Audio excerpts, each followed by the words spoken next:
So here we are out here in Deer Run Forest Preserve, and it's always nice to bring with you a little sandwich and some baked beans, water. And my sister's out here with me, and she's videotaping right now. And so it's always a good time to come out here and get a sandwich and bring some tin foil to wrap it up to keep it cool maybe, and have a good time.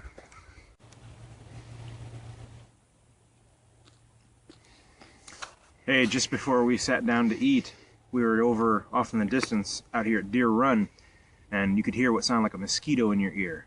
You look up and there's a drone flying overhead, and it was flying up and down the river, so I don't know if it's DNR or what. And then while we were eating, saw a guy over here, and he had two dogs with him walking, and we're on the Deer Run side of the river. And if you want to pan over there, you can see that the side on the other side of the river is the Oak Ridge. And so he came over from the Oak Ridge side and was on that side of the river with his dogs. And and when I say Oak Ridge, I'm talking about Oak Ridge Forest Preserve. This side is Deer Run, that side is Oak Ridge, and it's separated by the river. So he saw us over there, and we said hi to each other and talked to him about my YouTube channel, and he said he'd plan to check it out. And he took off walking. So you just never know who you're going to see in the woods.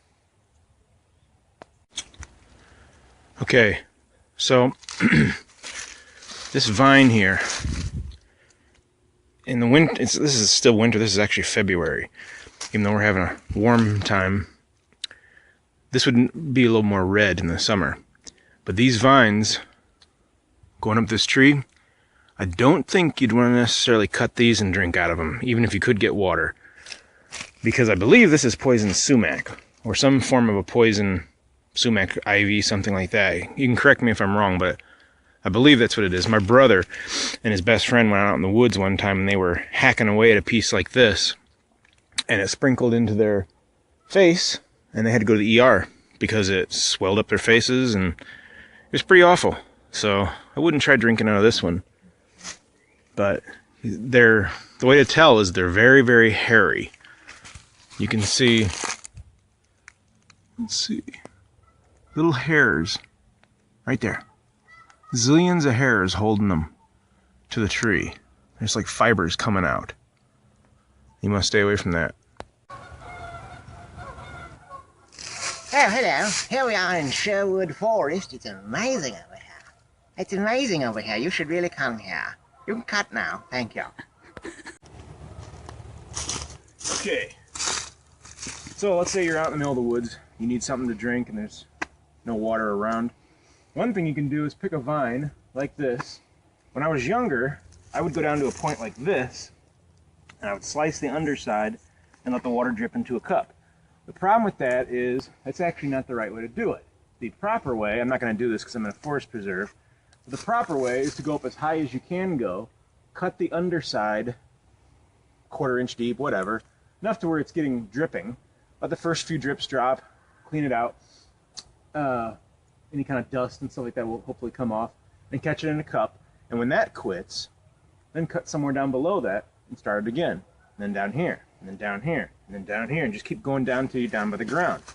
And that's because they actually draw water like a straw, and it's actually just better to start at the beginning. You'll get more water if you make your way down than if you start at the bottom. So that's one way to do it. But avoid those vines, like I told you before, the ones that are stuck to the side of a tree or they have zillions of hairs. These are going to have great big pieces of bark, but the ones that have all the little red hairs or brown hairs, like this one over here, these two over here, these are probably poison sumac or something like it. They got the little hairs coming off. And this one right here has little hairs coming off. You don't even want to touch it. But that one right there would probably be okay, or the brown one way over there. That would probably be okay, as far as I know, from my experience. And with my experience, it tastes like sweet tea. Like sweet sugar water. And comes out clear. We used to drink it and catch it on our hands and drink it, and it tasted like sweet water. It's pretty good. While you're in the woods, another thing that you ought to consider is camouflage. If you are in a bad situation like grid down or something like that, you know, for your safety, you might need to have camouflage. But other times it could be for things like stalking prey. If you're stalking a deer or something, you want to do camouflage. So you should practice and get good at it.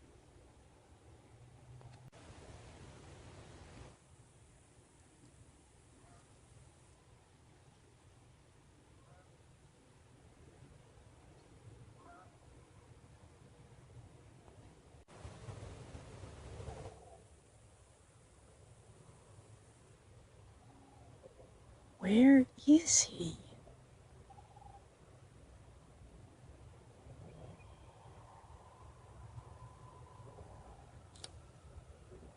Hi.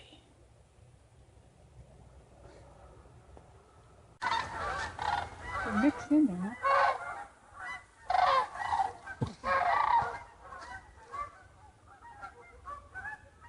And some sandhill cranes and some geese.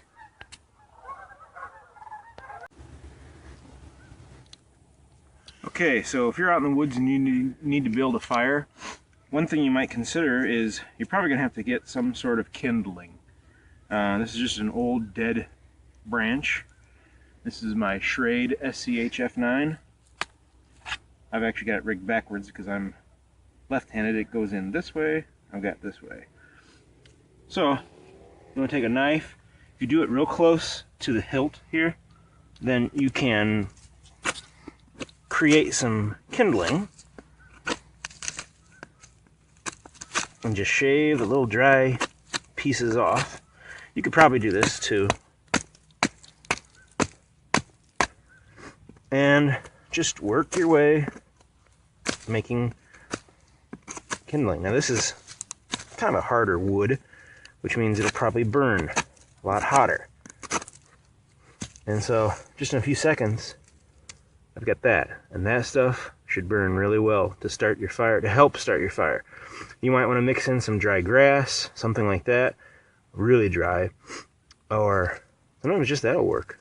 But start your fire and you can be warm tonight.